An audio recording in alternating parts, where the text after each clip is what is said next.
A closer look the Cholas.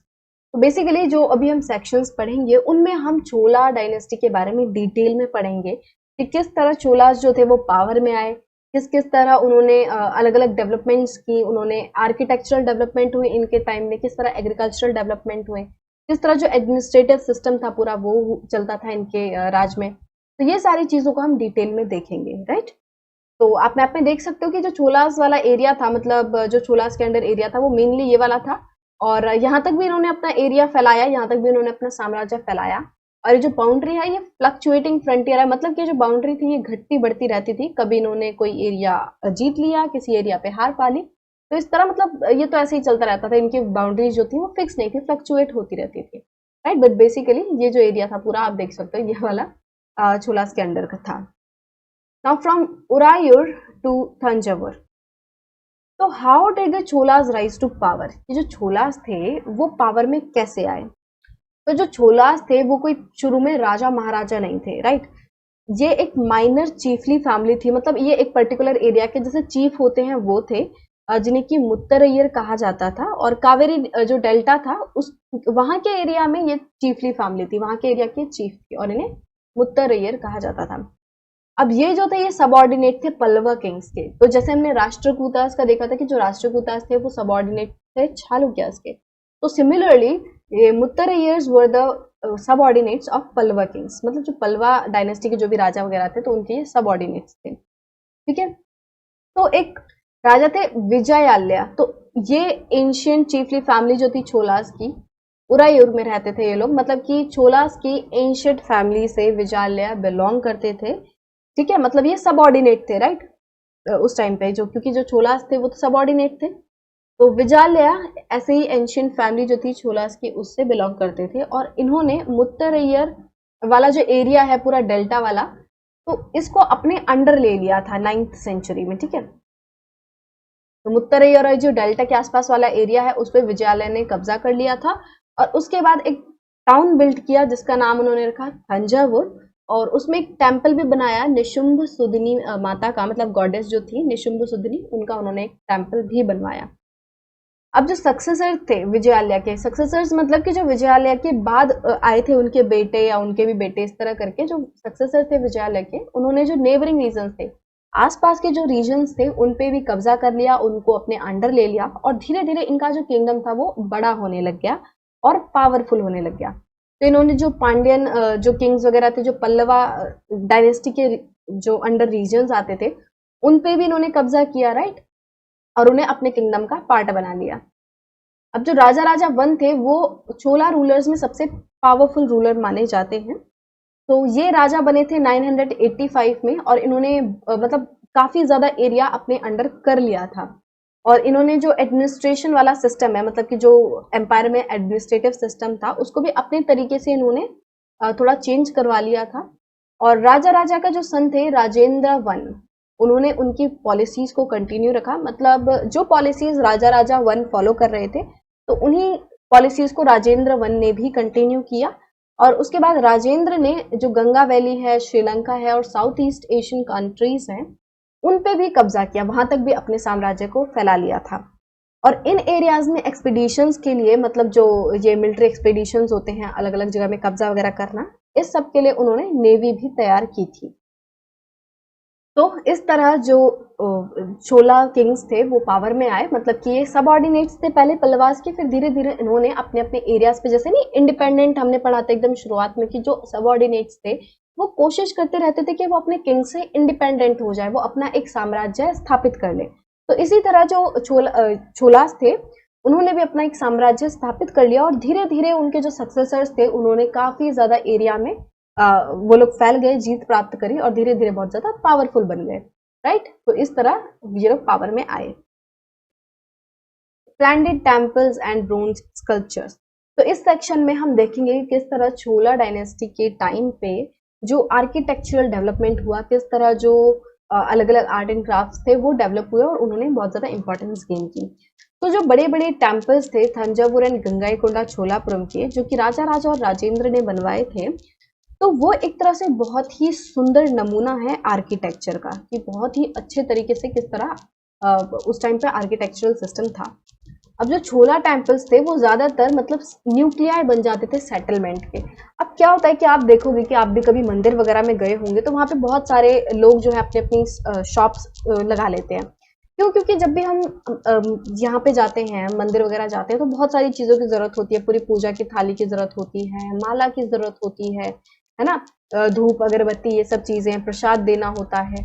तो ये सब चीजों की जरूरत होती है, और जब वहां से लोग आएंगे तो वहां पे खरीद बेच करेंगे। कभी कभी हम एक निशानी खरीद के ले जाते हैं, राइट? जैसे आप वैष्णो देवी वगैरह जाओगे या फिर किसी भी ऐसी मंदिर वगैरह जाओगे तो वहां पे अलग अलग स्टॉल्स होते हैं जिनमें मूर्तियां वगैरह बेची जाती हैं, और हम खरीदते हैं। क्यों? ताकि हम एक तरह से अपनी एक याद लेके जा सके कि भाई हमने ये यहाँ पे खरीदी थी। तो इस तरह जो मंदिर है उसके आसपास बहुत सारी दुकानें वगैरह स्टैब्लिश हो जाती हैं। अब जब दुकानें स्टैब्लिश होती हैं तो ऐसा तो है नहीं कि लोग हजार हजार किलोमीटर से डेली अपनी दुकानें चलाने आएंगे। तो जब उनकी दुकानें वही हैं तो वो लोग रहना भी वहीं स्टार्ट कर देते हैं, ठीक है, उसी के आसपास। तो इस तरह से पूरी एक सेटलमेंट जो है वो बनने लगती है मंदिर के आसपास। और जब मंदिर इतने इंपॉर्टेंट हैं, बहुत ही फेमस हैं, बड़े बड़े लोग यहाँ पे आते हैं, तो और भी ज्यादा ये सिग्निफिकेंट हो जाता है कि जो सेटलमेंट है वो और ज्यादा डेवलप हो यहाँ पे। तो इसी तरह जो छोला टेम्पल्स थे वो एक तरह से सेटलमेंट्स का न्यूक्लियस बन चुके थे। वहां पे आसपास जो है पूरे लोग जो है सेटल होना स्टार्ट हो रहे थे, राइट? अब ये जो सेटलमेंट्स थे, जो मंदिर थे, ये थे सेंटर्स ऑफ क्राफ्ट प्रोडक्शन। मतलब कि जो क्राफ्ट वाला पूरा सिस्टम था, जो क्राफ्ट का सामान था, एक तरह से जो मंदिर थे वो उसका सेंटर बन चुके थे। क्योंकि इसके आसपास हमें पता है लोग जो है वो भक्त हैं, वो यहाँ पे आएंगे, है ना, और वो पूजा पाठ करने आएंगे तो वो सामान भी खरीद के जाएंगे, जैसे मैंने आपको बताया। तो इसलिए जो क्राफ्टमैन्स थे उन्होंने भी अपने अपने शॉप्स वगैरह जो सामान है वो यहाँ पे बेचना स्टार्ट कर दिया था, right? So temples were also endowed with land by the rulers as well as by others. तो जो रूलर्स वगैरह होते थे या फिर जो रिच पर्सन होते थे, इन्फ्लुएंशियल फैमिलीज होती थी, वो लोग मंदिरों को दान में लैंड देते थे, ठीक है? क्योंकि जो मंदिरों में काम कर रहे हैं लोग, उनके लिए भी तो चाहिए, मंदिर ऐसे तो चलेगा नहीं।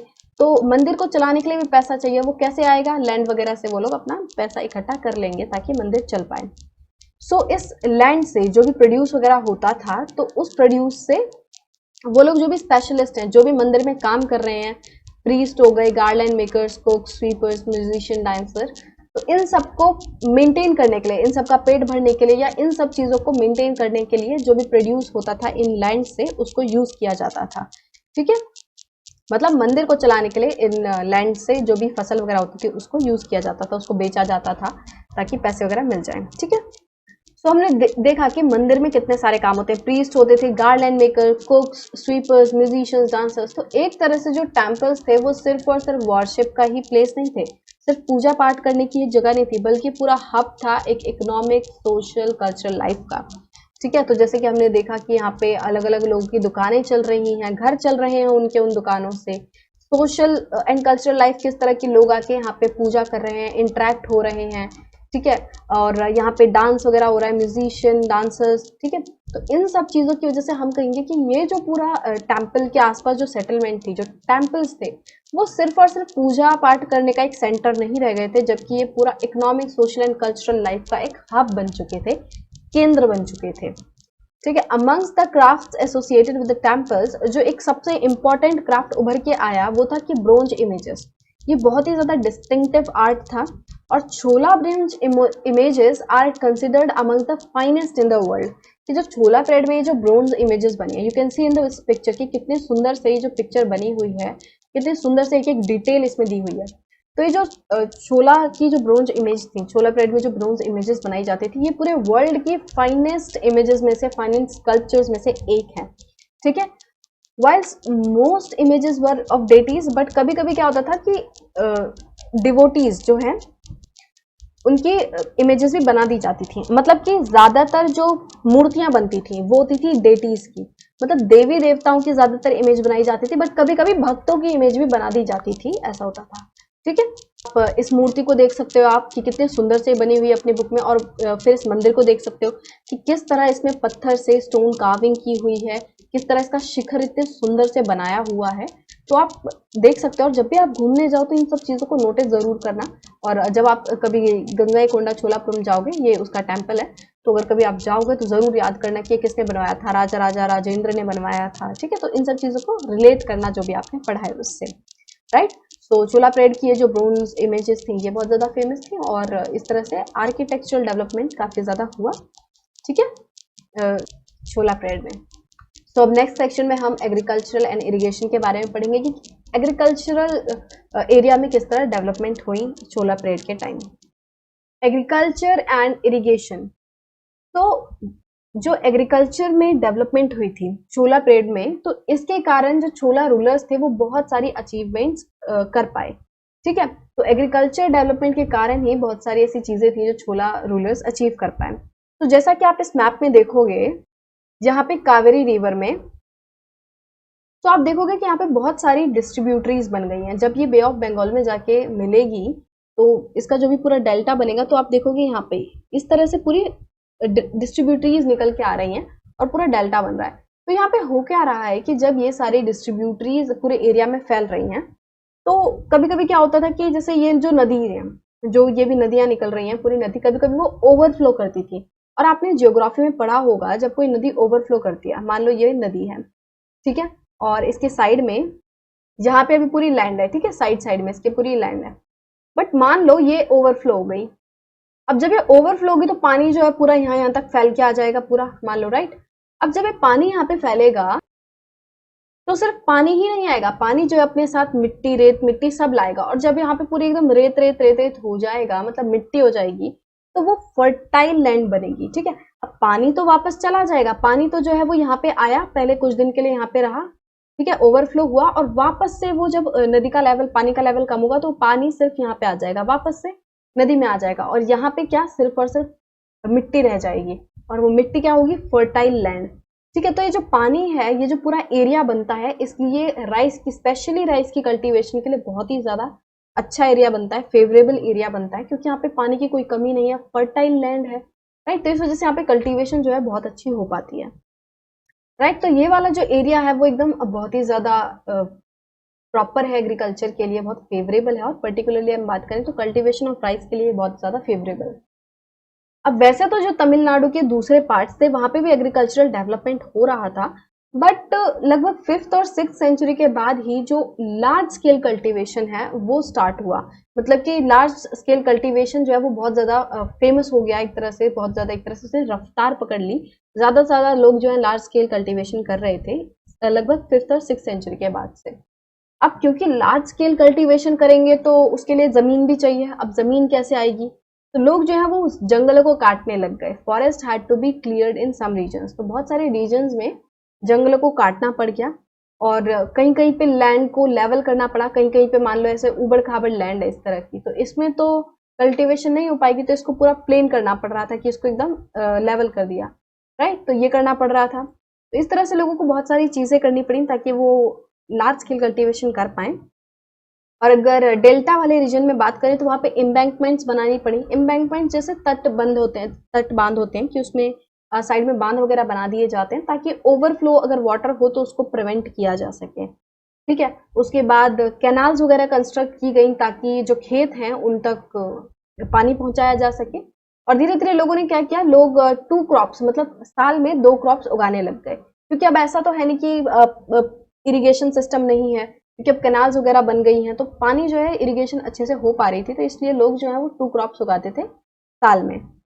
और बहुत सारे केसेस में क्या हो गया था कि जो क्रॉप्स थे उनको आर्टिफिशियली पानी देना, उनको आर्टिफिशियली वाटर देना इंपॉर्टेंट हो गया था, नेसेसरी हो गया था। और बहुत सारे अलग अलग मेथड्स इस टाइम पे यूज किए गए इरिगेशन के लिए, ठीक है। तो किस तरह के मेथड्स की, बहुत सारे कुएं खोदे गए, कहीं कहीं पे बड़े बड़े टैंक्स बनवा दिए गए ताकि जो रेन वाटर है उसको कलेक्ट किया जा सके, ठीक है। तो इस तरह के अलग अलग चीजें जो हैं इस टाइम पर डेवलप हुई, तो इसीलिए इसमें क्या कहा गया कि जो एग्रीकल्चरल डेवलपमेंट था इस टाइम पे बढ़ गया। और आप देखोगे कि जो प्लानिंग है पूरी इरिगेशन वर्क की, ये इतनी इजी नहीं है, इरिगेशन को करवाना इतना आसान नहीं है, प्रॉपर प्लानिंग की जरूरत होती है कि भाई मान लो कैनाल्स वगैरह भी, पहले तो ये सोचना पड़ता है कि इरिगेशन में करना क्या है, किस तरह खेतों तक पानी लाया जाए। अब सोचा मान लो कैनाल्स लानी है, तो कैनाल्स बनेंगी किस तरह, किस किस एरिया से निकलेंगी, ठीक है। फिर लेबर को अरेंज करना, रिसोर्सेज को अरेंज करना, फिर उन्हें मैनेज करना, ऑर्गेनाइज करना, ठीक है, इन सब चीजों की मेंटेनेंस, तो इसमें बहुत ही ज्यादा प्लानिंग, ऑर्गेनाइजिंग, ये सब की जरूरत होती थी। तो आप देखोगे कि ये सब काम अगर हुए हैं तो प्रॉपर प्लानिंग ऑर्गेनाइजेशन की वजह से ही हुए होंगे, तो उस टाइम पे लोग कितने दिमाग लगा के काम करते थे। ऐसा नहीं था कि पुराना जमाना है तो कोई एवं ही कर देंगे, नहीं, प्रॉपर प्लानिंग, ऑर्गेनाइजिंग सब कुछ होता था। और बहुत सारे जो न्यू रूलर्स आए और जो लोग भी थे गांव में, उन्होंने बहुत ज़्यादा इंटरेस्ट लिया, बहुत ज़्यादा पार्टिसिपेट किया ये इरिगेशन वगैरह वाले चीज़ों में डेवलपमेंट कराने के लिए, राइट। तो इस तरह इस परेड में हम देखेंगे कि जो चोलास के परेड में बहुत सारे जो चोलास थे वो अचीवमेंट ही इस वजह से कर पाए क्योंकि उनकी जो एग्रीकल्चरल डेवलपमेंट हो गई थी। अब आप सोचोगे किस तरह चोलास जो थे वो बहुत सारी अचीवमेंट कर पाए।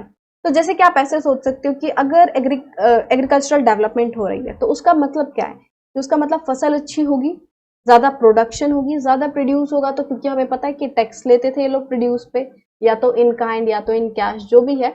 अगर लैंड रेवेन्यू भी ले रहे हैं तो फार्मर कैसे पैसा दे पाएगा, जब उसकी फसल अच्छी होगी, उसको मार्केट में बेच के पैसा मिलेगा, तभी तो वो पैसा भी कमा पाएगा और तभी उसको टैक्स भी दे पाएगा।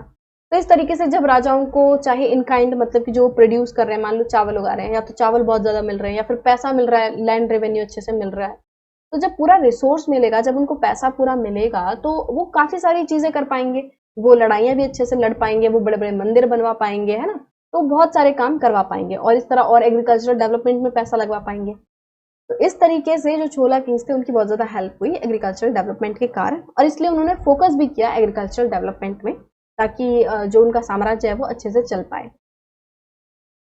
The administration of the empire, तो वैसे तो हम जनरली पढ़ ही चुके हैं, जो ऊपर जो सेक्शन था एडमिनिस्ट्रेशन इन द किंगडम, तो उसमें हमने देख ही लिया था कि किस तरह नॉर्मली एक किंगडम में एडमिनिस्ट्रेशन चलता था, किस तरह जो टैक्सेस थे वो कलेक्ट किए जाते थे इन काइंड, इन कैश, ठीक है। ट्रेडर्स से रिवेन्यू लिया जाता था, पेजेंट से उनके प्रोड्यूस में से कुछ हिस्सा लिया जाता था। तो इस तरह से जो भी टैक्सेस वगैरह कलेक्ट होते थे उनके थ्रू पूरा एम्पायर, उनका जो किंगडम था वो चलता था। बट इस सेक्शन में हम स्पेसिफिकली छोला एम्पायर के बारे में पढ़ेंगे, किस तरह छोला एम्पायर में जो एडमिनिस्ट्रेशन था वो चलता था। So how was the administration organised, कि जो एडमिनिस्ट्रेशन था वो किस तरह ऑर्गेनाइज था। तो जैसा कि हमने इससे जस्ट ऊपर वाले सेक्शन में पढ़ा कि धीरे धीरे जो एग्रीकल्चर डेवलपमेंट हुई छोला एम्पायर के टाइम में, इस टाइम पे बहुत सारी एग्रीकल्चर डेवलपमेंट्स हुई, कैनाल्स वगैरह बनाई गई, वेल्स खोदे गए, तो इन सब चीज़ों से इरिगेशन में बहुत ज़्यादा डेवलपमेंट हुई। और क्योंकि इरिगेशन में डेवलपमेंट हुई तो जाहिर सी बात है जो फार्मर्स थे, जो पेजेंट्स थे, वो भी प्रॉस्पर हुए होंगे, क्योंकि उनकी फसल अच्छी हुई, तो वो लोग बेक अच्छे से पाएंगे, उनको ज़्यादा पैसा मिलेगा, तो वो बहुत ज़्यादा प्रॉस्पर होते गए। तो धीरे धीरे जो सेटलमेंट्स थी ऑफ पेजेंट्स, वो उन जिनको कि उर कहा जाता है, ठीक है, तो सेटलमेंट्स ऑफ पेजेंट्स को क्या कहा जाता है, उर। तो वो प्रॉस्पर होती गई क्योंकि इरिगेशन और एग्रीकल्चर जो सिस्टम था उसमें बहुत ज़्यादा डेवलपमेंट हुआ। और धीरे धीरे जो प्रॉस्पेरस जो पेजेंट सेटलमेंट्स थी, उनके ग्रुप को क्या कहते हैं, उनको कहते हैं नाडू, ठीक है। Groups of such villages form larger unit called Nadu. तो ये जो अलग अलग पेजेंट्स की जो सेटलमेंट्स थी, इनके साथ में जो यूनिट बनाए, अगर उनको साथ में जोड़ दें तो उनको नाडू कहते हैं। तो जो विलेज काउंसिल थी एंड जो नाडू थे, वो बहुत सारे एडमिनिस्ट्रेटिव फंक्शंस परफॉर्म करते थे, जैसे कि डिस्पेंसिंग जस्टिस, मतलब कि किसी को जस्टिस वगैरह प्रोवाइड करना है, किसी के झगड़े वगैरह सुलझाने हैं, तो वो चीज़ में ये लोग फंक्शन करते थे। और टैक्स कलेक्ट करने का भी काम करते थे विलेज काउंसिल और नाडू। तो जो भी नाडू के जो भी अफेयर्स वगैरह रहते थे, मतलब कि जो भी काम वगैरह चल रहा है नाडू में, कोई भी डिसीजंस वगैरह लेने हैं या ये सब चीज़ें जो चल रही हैं, उनमें वेलेला कास्ट के जो रिच पेजेंट्स होते थे उनका काफी कंट्रोल रहता था। बट किसके सुपरविजन में रहता था, इन लोग का कंट्रोल तो रहता था, बट ऊपर से सुपरविजन रहता था जो सेंट्रल छोला गवर्नमेंट थी, तो उसके अंडर में वेलेला कास्ट के रिच पेजेंट्स का कंट्रोल रहता था, काफी कंट्रोल रहता था नाडू पे। और जो छोला किंग्स थे वो कभी कभी कुछ बड़े जमींदार होते थे, अमीर अमीर फैमिलीज होती थी, उनको क्या कुछ टाइटल्स दे देते थे, जैसे कि मुविंद वेलम, जिसका मतलब है अ विलेन और पेजेंट्स सर्विंग 3 किंग्स, जो कि 3 राजाओं को सर्व कर रहा है, ठीक है। तो ऐसे कुछ टाइटल्स दे दिए जाते थे मुविंद वेलम जैसे। इसके अलावा जैसे कि अरे यार, जिसे कि चीफ कहा जाता है, तो वो अपने हिसाब से जो भी रिच लैंड ओनर्स वगैरह होते थे उनको कुछ इस तरह के टाइटल्स दे दिए जाते थे as a markers of respect, उनको रिस्पेक्ट देने के लिए।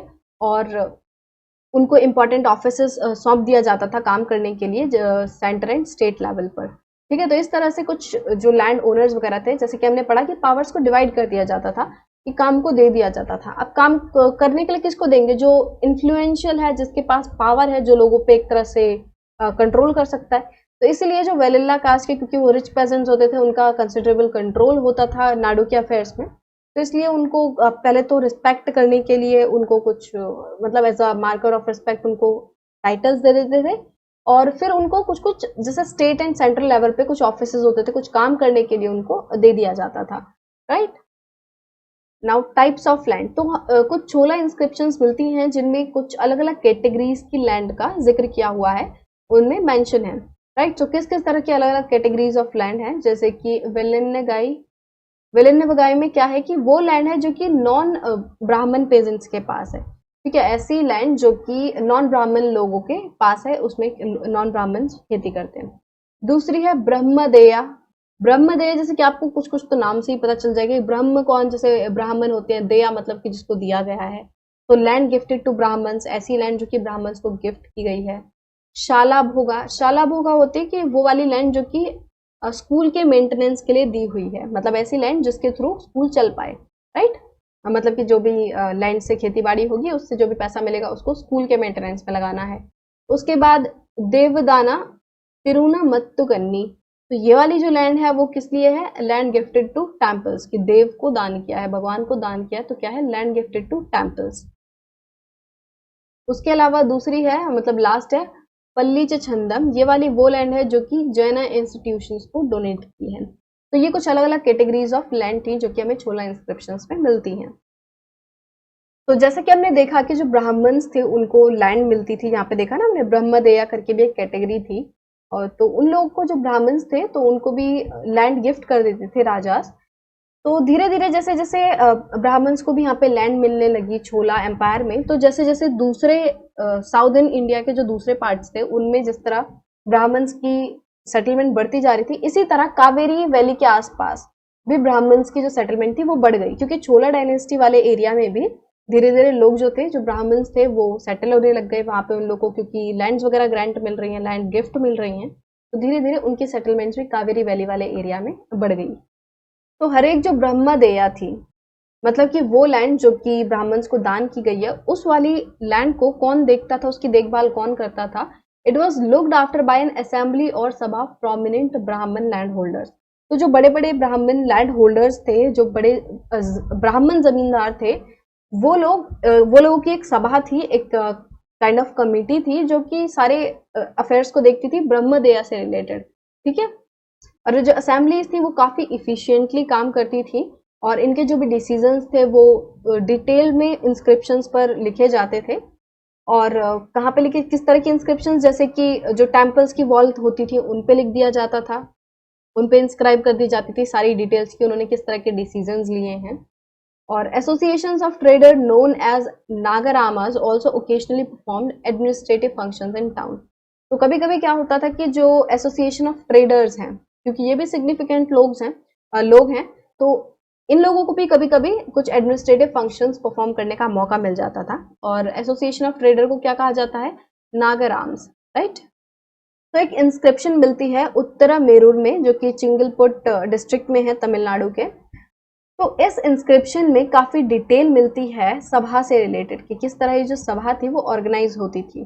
तो the sabha had separate committees to look after irrigation work, gardens, temples etcetera. मतलब अलग अलग काम के लिए अलग अलग कमिटीज बना दी गई थी, कि जो सभा है बहुत सारे लोग उसमें हैं, तो कुछ लोगों को एक चीज पे काम करने के लिए कह दिया गया, कुछ लोग की एक कमेटी बना दी, और हर एक कमेटी को एक पर्टिकुलर टास्क दे दिया गया कि आपको इस चीज पे फोकस करना है। You have to focus on gardens, you have to focus on temples, and you have to focus on irrigation work. तो इस तरह से उन लोगों को काम बांट दिया जाता था। तो अब आप सोचोगे कि बहुत सारे लोग होते होंगे जो कि मतलब इन सभाज में पार्ट ले सकते हैं, बन सकते हैं। तो क्योंकि अब होता क्या था कि सारे जो गांव के लोग हैं, सारे जो उर है, नाड़ू है, उसके जो लोग हैं, वो तो कमिटीज में नहीं बन सकते ना, वो तो कमिटीज नहीं बना सकते। उनमें से कुछ ही लोग कमेटी बनाएंगे, ठीक है। जो भी इन्फ्लुएंशियल लोग हैं वो कुछ ही लोग बनाएंगे ना। तो होता क्या था कि जो भी लोग एलिजिबल हैं उनको एक तरह से लॉटरी के बेसिस पर नाम निकाले जाते थे, ताकि कमेटी में कौन कौन मेंबर रहेगा। तो क्या होता था कि जो भी लोग एलिजिबल हैं और जो भी कमेटी का मेंबर बनना चाहते हैं वो क्या करते थे, उनका सबका नाम लिख दिया जाता था एक small ticket of palm leaf पे उनका नाम लिख दिया जाता था। फिर इन सभी टिकट्स को एक अर्थनवेयर पॉट में रख दिया जाता था। फिर एक छोटे से बच्चे को बुलाया जाता था और उसको कहा जाता था कि भाई एक एक करके टिकट निकालो। तो हर एक कमेटी के लिए एक एक करके टिकट निकाली जाती थी, नाम निकाले जाते थे, फिर उस बेसिस पे उनकी कमिटीज मेंबर्स बनते थे। मतलब कि सबको इक्वल अपॉर्चुनिटी मिलती थी सिलेक्ट होने की, राइट। अब अभी अभी अभी हमने देखा कि किस तरह मतलब जो भी एलिजिबल लोग होते थे उनका पाम लीफ पर नाम लिख दिया जाता था। अब आपके दिमाग में क्वेश्चन आ रहा होगा कि एलिजिबल होता कौन था, who could be a member of सभा, कि सभा का मेंबर बन कौन सकता था। तो जो उत्तरा मेरूर इंस्क्रिप्शन है उससे ये भी पता चलता है कि मतलब क्या क्राइटेरिया था मेंबर बनने का। तो all those who wish to become members of the sabha should be owners of land from which the land revenue is collected, कि वो एक लैंड के ओनर होने चाहिए और उस लैंड से लैंड रेवेन्यू कलेक्ट होता हो। ठीक है, वो उनके पास खुद के घर होने चाहिए, वो 35 से लेके 70 ईयर्स की एज के होने चाहिए, उनको वेदास की नॉलेज होनी चाहिए, जो भी एडमिनिस्ट्रेटिव मैटर्स हैं उनसे वो वेल वर्स्ड होने चाहिए, मतलब उनको एडमिनिस्ट्रेटिव मैटर्स के बारे में काफ़ी अच्छी जानकारी होनी चाहिए, वो लोग ऑनेस्ट होने चाहिए, और अगर कोई इंसान लास्ट 3 सालों में कमेटी का मेंबर रह चुका है तो वो इस बार कमेटी में अपना नाम नहीं दे सकता है। तो इस तरह होता था। और कोई ऐसा पर्सन है जिसने अपने अकाउंट्स और अपने रिलेटिव्स वगैरह के बारे में नहीं बताया है तो वो इलेक्शंस में कॉन्टेस्ट नहीं कर सकता था। अब हमें अलग अलग इंस्क्रिप्शन से पावरफुल मैन किंग्स वगैरह के बारे में तो पता चल जाता है, बट हमें ऑर्डिनरी पीपल के बारे में काफी कम जानने को मिलता है। तो एक पेरिया पुरनाम करके एक तमिल वर्क है 12th सेंचुरी का, तो उसमें से हमें पता चलता है कि उस टाइम के जो ऑर्डिनरी मेन एंड वुमेन की जो लाइफ थी वो किस तरह की होती थी। On the outskirts of Adanur was a small hamlet of Pulayas, a name used for the social group considered as outcast by the Brahmins and Villallas. तो क्या होता था कि जो गांव आउटस्कर्ट मतलब कि जो बाहरी वाला इलाका है, राइट। तो गांव के जो बाहर वाला इलाका है, जो उसकी बाउंड्रीज है, वहां पे ये जो पुलैयास थे, पुलैयास वो लोग थे जिनको कि ब्राह्मण्स एंड वेलिल्लास जो है वो एक आउटकास्ट मतलब निचली जात करके समझते थे, उनको अपने से अलग रखते थे। ठीक है, तो वहां पे इनकी सेटलमेंट थी। तो ये जो एरिया था वो पूरा स्मॉल हट से एम्बेडेड था, मतलब यहाँ पे छोटी छोटी पुरानी हट्स थी, और यहाँ पे एग्रेरियन लेबरर्स थे इंगेज इन मैनुअल ऑक्यूपेशन, मतलब कि ऐसे कामों में लोग इंगेज थे जिसमें कि ज्यादा स्किल्स वगैरह की जरूरत नहीं होती। ठीक है, तो मतलब लोगों की यहाँ पे हालत थी वो इतनी अच्छी नहीं थी, लोग इतने वेल ऑफ फैमिली से नहीं थे यहाँ पे, पुरानी पुरानी हट्स थी। ठीक है, लोग जो है वो मैनुअल ऑक्यूपेशंस में इंगेज थे। So in the thresholds of the huts covered with the stripes of leather, little chickens moved about in groups. तो क्या था कि उनकी जो हट्स थी, थ्रेशोल्ड क्या होता है, एक तरह से जो दहलीज होती है, उन हट्स की जो दहलीज थी वो लेदर से ढकी हुई थी, और वहां पे जो चिकन्स थे, जो मुर्गी के बच्चे थे, वो इधर उधर घूम रहे थे, और जो डाक बच्चे थे और उन्होंने ब्रेसलेट पहने हुए थे ब्लैक आयरन के। ठीक है, तो बच्चे जो थे वो इधर उधर उछल कूद कर रहे थे, छोटे छोटे पपीज को वो उनके साथ खेल रहे थे, उनको गोद में ले रहे थे। और वहीं पे पास में एक मरुदू ट्री था, मरुदू मतलब अर्जुना ट्री था, वहां पे एक फीमेल लेबरर ने अपने बच्चे को सुलाया हुआ था एक लेदर शीट बिछाकर, तो उसमें जो बच्चा था वो सो रहा था। और वहीं पे एक मैंगो ट्री भी था जिसकी ब्रांचेस से ड्रम्स लटके हुए थे, और वहां पे कोकोनट पाम्स भी थे। एंड वहीं पे जो ग्राउंड में गड्ढे वगैरह हो रखे हैं वहां पे जो फीमेल डॉग्स हैं वो लेटी पड़ी हैं आफ्टर वेल्पिंग, वेल्पिंग मतलब कि after giving birth to their puppies, तो वो वहां पे लेटी हुई हैं। एंड वहीं पे जो रेड क्रेस्टेड कॉक्स हैं, जो मुर्गे हैं, अब वो वहां पे चिल्ला रहे हैं, आवाज लगा रहे हैं। और शाम होते होते जो कांजी ट्री की शेड में जो पुलैयार विमेन है वो गाना गा रही हैं, और वो अपने पैडी को हस्त कर रही हैं। ठीक है, तो जैसे कि जो धान होता है, जो चावल होता है उसको धान में से निकालना होता है, तो वो काम वो कर रही हैं। तो मैंने कोशिश की कि मैं आपको एक एक लाइन टू लाइन चीज समझा सकूं कि इसमें किस तरीके से पूरा सीन दर्शाया हुआ है कि उस टाइम पे वहां पे क्या हो रहा था।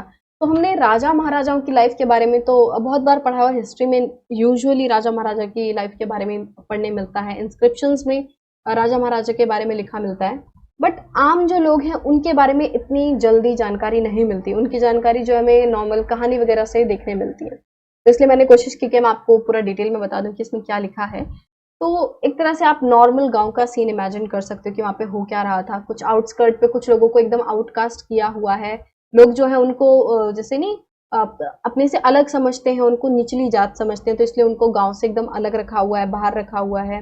वो लोग ऐसे कामों में उलझे हुए मतलब इन्वॉल्व हैं जिनमें इतनी ज़्यादा स्किल्स की ज़रूरत नहीं होती, जो छोटे-मोटे काम होते हैं, लेबर वगैरह इन सब में इन्वॉल्व हैं। वहीं पे बच्चे खेल रहे हैं, वहीं पे जो फीमेल डॉग्स वगैरह हैं वो हैं और मुर्गे वगैरह पूरे घूम रहे हैं, तो पूरा सीन आप इमेजिन कर सकते हो कि किस तरह की उनकी लाइफ होगी। तो मेरे को लगता है कि आज भी काफ़ी सारे गाँव में आप इस तरह की लाइफ देख सकते हो कि सब अपने-अपने काम में लगे पड़े हैं, लेबरर वगैरह हैं। तो आप इस तरह का देख सकते हो, रिलेट कर सकते हैं, ऐसा कुछ ख़ास अलग-सा नहीं दिखाया है इसमें कि हाँ, नॉर्मल जो आम लोगों की ज़िंदगी होती है, ऐसी इसमें नज़र आती है। और इसके थ्रू हमें देखने को मिला कि चोला एम्पायर में जो अ, उस टाइम के ऑर्डिनरी मैन एंड वुमेन थे उनकी किस तरह से लाइफ होती थी। Now let's read about the elsewhere. So China under the Tang dynasty. तो चाइना में एक एम्पायर था जो कि टैंग डायनेस्टी के अंडर स्टैब्लिश हुआ था। और ये वाला जो एम्पायर था, जो टैंग डायनेस्टी थी, ये लगभग 300 सालों तक पावर में रही, from 7th to 10th century, मतलब 7 से लेके जो 10वीं शताब्दी थी उस टाइम तक टैंग डायनेस्टी पावर में थी। इसकी कैपिटल जो ज़ियान थी, वो वर्ल्ड की लार्जेस्ट सिटीज़ में से एक थी और उसको अलग-अलग जो देश के लोग थे, Turks, Iranians, Indian, Japanese, Koreans, तो सबने उनको विज़िट किया था, सब वहाँ पे गए हुए थे। तो अगर टैंग एम्पायर के एडमिनिस्ट्रेशन की बात करें तो इसमें एक ब्यूरोक्रेसी रिक्रूटेड सिस्टम था। क्या होता था कि जो भी लोग ब्यूरोक्रेट्स बनेंगे, जिनसे भी एडमिनिस्ट्रेशन में काम करवाना है, उनको एक एग्जामिनेशन के थ्रू रिक्रूट किया जाता था। जैसे कि आज भी होता है ना कि गवर्नमेंट एग्जाम्स देने पड़ते हैं, ठीक है? तो उसी तरह उस टाइम पे क्या होता था कि ब्यूरोक्रेसी में रिक्रूटमेंट कैसे होती थी, एग्जामिनेशन के थ्रू होती थी और वो सबके लिए ओपन था। ऐसा नहीं था कि जैसे हमने इसमें क्राइटेरिया देखा था चोला डायनेस्टी के केस में कि वो 35 टू 70 ईयर्स का होना चाहिए, तो इस तरह का कोई क्राइटेरिया इतना नहीं था हार्ड एंड फास्ट। तो जो भी उसमें अपेयर होना चाहते हैं वो अपेयर हो सकते थे। और ये जो सिलेक्शन का प्रोसेस है वो कुछ चेंजेस इसमें हुए थोड़े बहुत, और ये कब तक रहा, ये 1911 तक ये सिस्टम चलता रहा वहाँ पे। तो हमने देखा कि जो चाइना में जो टैंग डायनेस्टी थी उसके अंडर ब्यूरोक्रेसी का जो एडमिनिस्ट्रेटिंग का सिस्टम था वो कितना अलग था।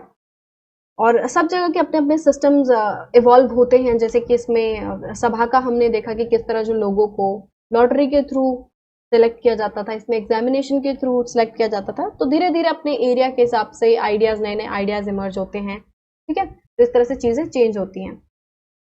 So with this, we come to the end of our chapter number 2 of class 7th history. I hope you like this video, and if you do, then please give it a thumbs up. And if you're new to the channel, then please subscribe it and don't forget to press the bell icon so that you never miss an update.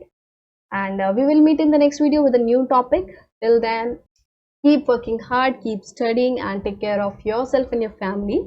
So we'll meet soon. Bye bye, and thank you.